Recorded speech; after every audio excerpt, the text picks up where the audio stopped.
Amin. Oke. Coba lihat kiri kanannya, ada yang tidak hadir? Siapa? Oke, Akila sama berarti Sakira tidak hadir. Kenapa sakit? Atau tidak ada kabar ya, Dik? Oke, sekarang sebelum kita belajar, kita akan menyanyikan lagu kebangsaan Indonesia Raya. Oke? Semuanya silahkan berdiri.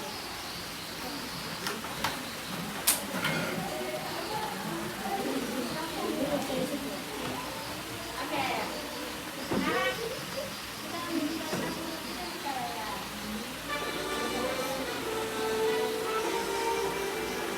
Indonesia, tanah airku, tanah tumpah darahku.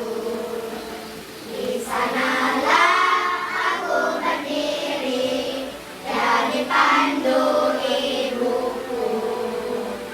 Indonesia, kebangsaanku, bangsa dan tanah airku. Marilah kita bersatu. Indonesia Raya, merdeka, merdeka, tanahku, negeriku yang ku cinta. Indonesia Raya, merdeka, merdeka, Indonesia Raya.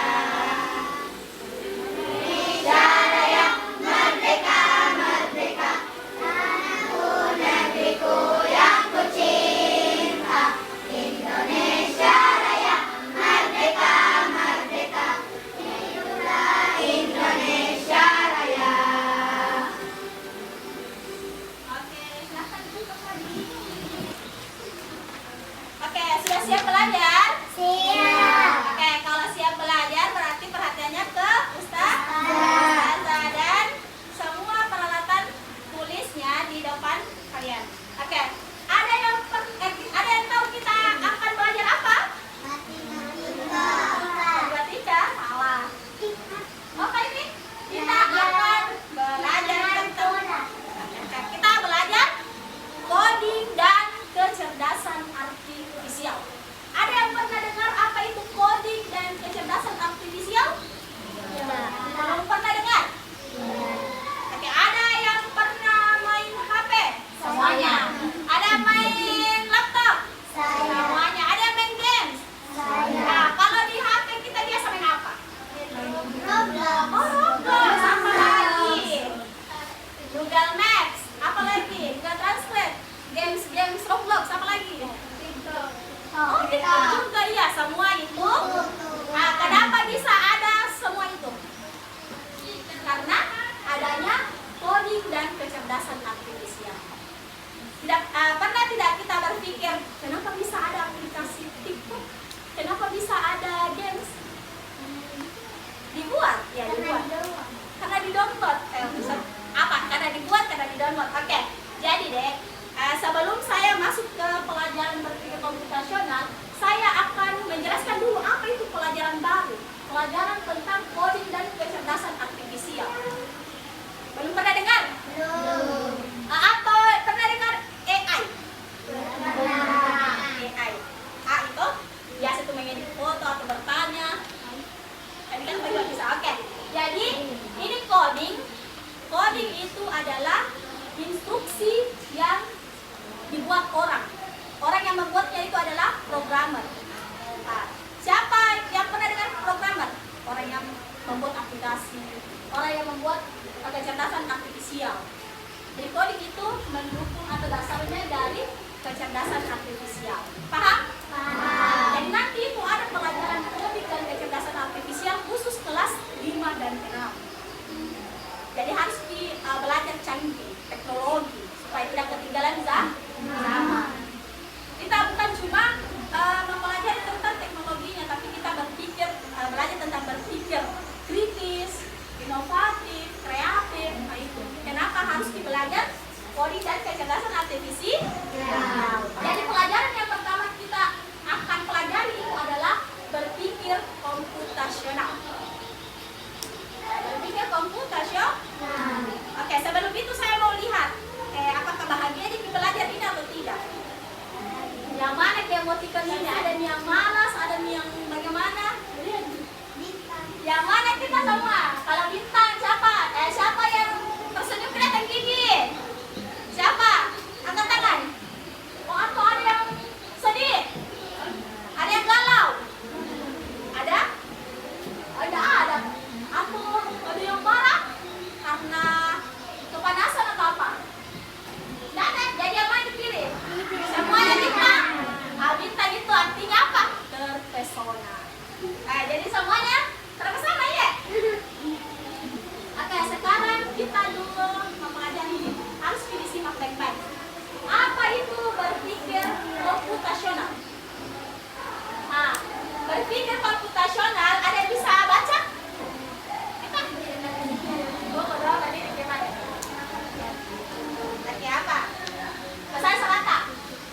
Berpikir komputasional dapat diartikan masalah dengan solusi menggunakan konsep dasar berpikir dalam informatika. Oke. Dengan demikian berpikir Komputasional merupakan kemampuan berpikir solusi masalah secara logis dan sistematis sehingga dapat diproses oleh manusia maupun komputer. Oke, terima kasih. Masya Allah. Jadi, apa pengertiannya? Berpikir komputasional dapat diartikan sebagai pemecahan masalah dengan solusi menggunakan konsep dasar berpikir informatika. Atau berpikir komputasional merupakan kemampuan menyusun solusi masalah secara logis dan sistematis sehingga dapat diproses oleh manusia maupun komputer. Oke. Jadi dek, berpikir komputasional itu kita mencari solusi dari permasalahan. Ada yang pernah menemukan masalah dari tadi pagi? Misalnya apa? Apa kita? Kita kenapa? Menangis adanya. Menangis adanya masalahnya. Jadi kalau kita berpikir komputasional, apa yang dilakukan ketika menangis adanya? Belum punya solusi untuk kasih dia madeta atau bagaimana? Apa yang dilakukan kalau menangis adeta? Ditinggalkan, ditinggalkan berarti tidak punya solusi. Ada yang lain? Oke, jadi kalau berpikir komputasional itu kita memecahkan masalah. Apa ya yang harus kulakukan kalau adekku menangis? Ini deh yang mau dipelajari berpikir komputasional. Ketika kita belajar tentang berpikir komputasional, kita akan menemukan solusi dari permasalahan yang biasa kita lakukan, yang biasa kita temui di kehidupan sehari-hari. Mau tidak kita berpikir komputasional? Iya. Jadi kita harus belajar. Sekarang tujuannya, tadi Ustazah bilang, apa tujuan pembelajaran ini? Berpikir komputasional yang pertama, peserta didik dapat memahami permasalahan sederhana dalam kehidupan sehari-hari. Kalau ada masalah bisa diselesaikan dengan apa tadi? Dengan logis dan sistematis. Apa itu logis? Masuk akal, caranya diselesaikan. Sistematis teratur, cara menyelesaikan. Kemudian peserta didik mampu menerapkan pemecahan masalah secara sistematis, itu tadi teratur. Kalau ada masalah langsung ditinggalkan atau diselesaikan? Diselesaikan. Bagaimana cara diselesaikan? Berpikir secara komputasional. Kita harus tahu prinsipnya. Prinsip berpikir komputasional ada. Yang pertama adalah komposisi atau pemecahan masalah. Apa itu komposisi? Memecah masalah kompleks menjadi bagian-bagian yang lebih kecil dan lebih mudah diolah atau bisa dipahami dengan sederhana. Sebagai pemecahan masalah besar menjadi bagian yang lebih kecil. Itu tadi contohnya. Misalnya waktu buat acara, apakah itu acara langsung jadi? Tidak. Harus dipotong-potong di bagian-bagiannya. Ada yang khusus kita buat selesaikan dulu apanya, undangannya. Kita selesaikan dulu makanannya, dekorasinya. Nah itu adalah dekomposisi. Memotong-motong bagian-bagian masalah yang kompleks, masalah yang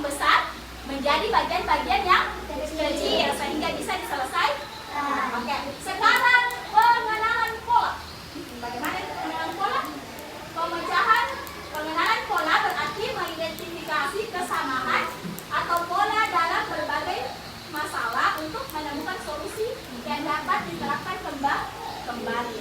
Jadi nanti Ustazah akan lebih rinci menjelaskan tentang pengenalan pola. Tadi di judulnya kita akan belajar tentang pengenalan pola. Nanti itu misalnya pengenalan pola, misalnya segitiga, kemudian setelahnya segitiga, segi empat, kemudian kosong. Apa lagi selanjutnya? Hah? Baru selanjutnya ada persegi lagi. Jadi yang kosong itu berarti segitiga. Nah itu. Jadi melakukan itu menyelesaikan permasalahan dengan melihat pola sebelumnya. Paham? Jadi dua ini prinsipnya berpikir komputasional. Prinsip apa? Berpikir komputasional. Nah, yang ketiga abstraksi. Apa itu abstraksi? Ya baca coba. Menyaring informasi yang tidak relevan dan hanya mengambil bagian yang penting untuk menyelesaikan masalah. Dengan kata lain, hanya berfokus pada informasi penting dan menyaring dengan relevan. Jadi ini abstraksi itu prinsip yang ketiga. Jadi misalnya kalau Ustazah bilang gajah itu bagaimana, yang terpikir di benak tak itu gajah itu seperti apa? Besar. Nah, itu adalah informasi yang penting. Besar. Apalagi ada belalainya. Nah, itu penting. Nah, yang lainnya tidak penting. Jadi itu namanya abstraksi. Sekarang yang keempat terakhir. Jadi berpikir algoritmik, yaitu menyusun langkah-langkah, instruksi ataupun prosedur yang sistematis untuk menyelesaikan suatu masalah tertentu. Bagaimana itu contohnya? Menyusun langkah-langkah apa yang harus dilakukan. Misalnya, ketika kalian, siapa yang pernah memasak nasi goreng, menggoreng nasi goreng? Pintar semua memasak tidak? Pintar. Ada yang tidak? Pintar semua, Masya Allah. Jadi, kalau mau menggoreng, langkah apa yang harus, kalau mau buat nasi goreng, ya langkah apa yang pertama kita lakukan? Ada yang bilang memanaskan dulu minyak, ada yang bilang menyiapkan dulu bumbu. Itu semuanya berbeda deh. Nah, itu sesuai dengan langkah-langkah yang kita susun. Misalnya mau dulu panaskan minyak, kemudian buat bumbunya dan lain sebagainya. Itu berbeda dengan satu orang dari orang yang lainnya. Paham? Oke, saya lanjut. Oke, apa pentingnya kita berpikir komputasional dalam memecahkan masalah? Yang pertama, ada yang bisa jawab? Baca yang pertama kita. Kalau kita berpikir komputasional, kita dapat menyelesaikan masalah lebih mudah. Bukan langsung tantrum. Masalah apa? Bagaimana harus dilakukan? Tidak, tapi dengan kita berpikir komputasional, kita lebih mudah mencari solusinya. Yang kedua apa? Kita yang kedua. Betul sekali. Membantu membuat keputusan yang lebih baik. Ketika kita berpikir komputasional, kita dapat membedakan yang mana baik, yang mana tidak. Berarti kita bisa menemukan solusi yang terbaik. Misalnya banyak pilihan, kita bisa menentukan yang mana terbaik ketika kita berpikir komputasional. Nah, kemudian yang ketiga kita mengajarkan cara berpikir kreatif dan terstruktur. Bagaimana itu kreatif? Banyak ide-idenya dan teratur. Kemudian apa selanjutnya? Membantu menghemat waktu dan lebih efisien. Tidak lama berlarut-larut memikirkan itu masalah. Bagus tidak kita berpikir komputasional? Bagus. Jadi yang kelima apa? Membantu beradaptasi dengan teknologi. Sekarang Ustaz tadi bilang kita akan fokus pada pelajaran pengenalan pola. Apa tadi pengenalan pola? Mengidentifikasi kesamaan atau pola dalam berbagai permasalahan untuk menentukan solusi. Kita lihat dulu pola yang awal. Kalau kita sudah tahu pola yang sebelumnya, selanjutnya kita sudah tahu cara pembicaraan masalahnya. Kalau Ustaz tadi bilang untuk mengisi masalah yang pertama itu apa?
pelajaran yang harus diselesaikan dengan menjawab soal matematika.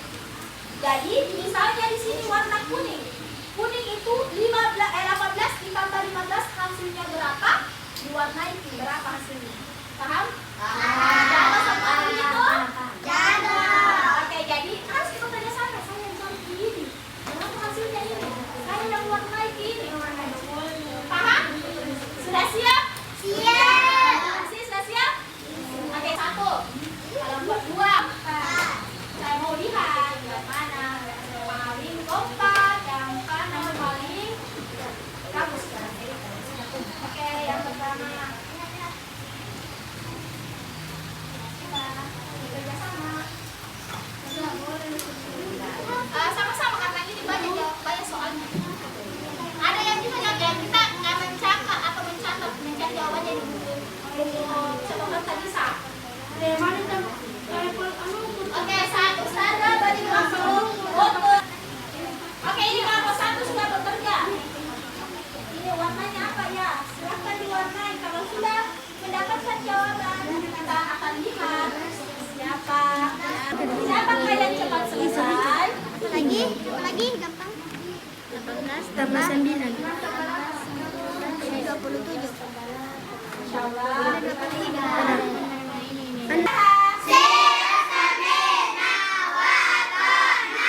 Oke, bagaimana perasaannya sudah mengerjakan ini dengan kelompok? Senang. Kenapa senang? Ada yang tidak senang? Senang semua? Senang. Karena kita bersama-sama bekerja sama untuk menyelesaikan suatu masalah. Itu mewarnai tapi dalam mengerjakan masalah ini tentunya ada cara yang berbeda-beda.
Kak.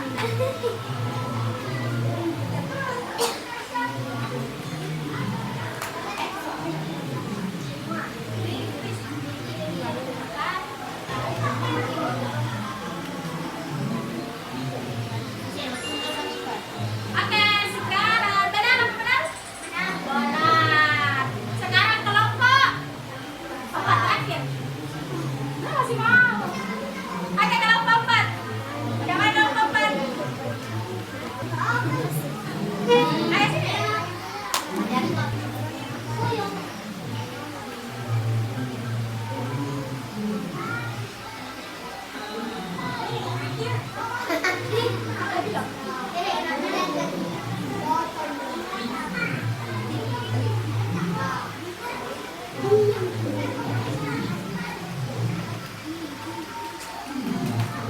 Sudah? Ya, tekan. Tekan.